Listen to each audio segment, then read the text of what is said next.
This is my review of Samurai Flamenco.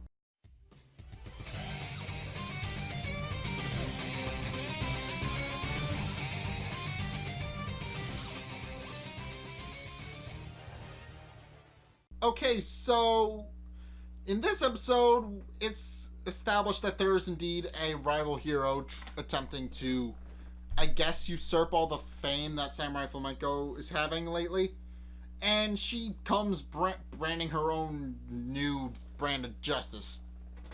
She branded... So what happened is Samurai Flamenco has indeed become a bit more adept at combat and defending himself, to the point where he was able to stop and apprehend a purse snatcher by himself without any interference, and is definitely proud of himself, to the point where he feels confident enough that he can go to a new locale with more crime and a higher crime rate and try and cull the crime that's going on there. Meanwhile, Marimaya has been seen all day, and that comes into play a little bit later. But Samurai Flamenco arrives in the new city only to discover that he is quite famous over there and is chased by his fans into a parking garage where he catches two guys attempting to break into a car. And while he does tell them off and attempt to stop them, he fails to notice that there is indeed a third guy who sneaks up behind him, grabs him, and then he's knocked out and kidnapped, with the three guys attempting to unmask him and claim the $100 million yen prize for themselves. It's at this point where a new hero, Flamenco Girl, comes crashing through their parking garage and attempts to apprehend them using a special mace that she designed. And she's intended to be like this satirized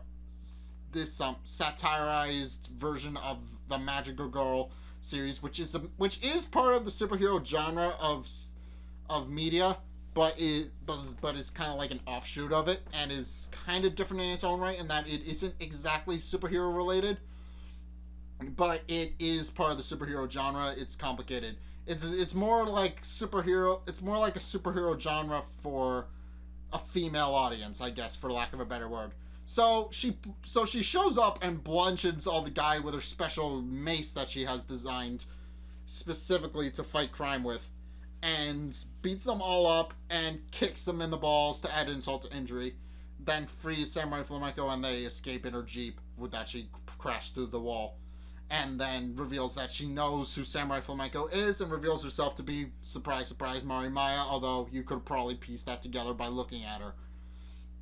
So after it's out of the bag that they know who each other are now, she brings him back to her apartment, where she reveals that they are pretty much the same. The only difference being is that Marimaya had a bit more influence from the Magical Girl side of things, whereas Masayoshi had a bit more influence from the more masculine superhero side of things. But then points out that while she could have debuted a lot earlier and taken the spotlight, she failed her driving test several times, and then he had just appeared out of nowhere, and now she kind of lost her chance to debut somewhat. So after establishing that, she decides to have the two of them team up. And by that, I mean she threatens Samurai Flamenco to reveal his identity if he doesn't cooperate, which she is kind of forced to. But over the next couple of weeks, yes, they do kind of, well, not the next couple of weeks, but the next couple of days, she and Samurai Flamenco do indeed lower the crime rate, but use excessive force to do so. And while Marimaya is in the top of her spirits and has been the most productive she's been all week, Masayoshi is the exact opposite. He's feeling very drained of his energy and is having trouble kind of staying awake during the day. So this all comes to a head when Goto finally finds out about the excessive force charges that people have been leveling on the two heroes. But in his defense, nobody has actually complained, but people have grown concerned. So he tries to track the two of them down, and eventually does, and tells the two of them off for using excessive force and playing hero, to which they both respond that they're not playing hero and are definitely serious. Although Samurai Flamenco does kind of agree with him on the whole assault charges and stuff like that, because he knows that they're using excessive force, but at the same time he also knows that somehow it's in turn keeping the crime rate down. I don't probably out of fear that they're going to get hit with a mace. I have a feeling.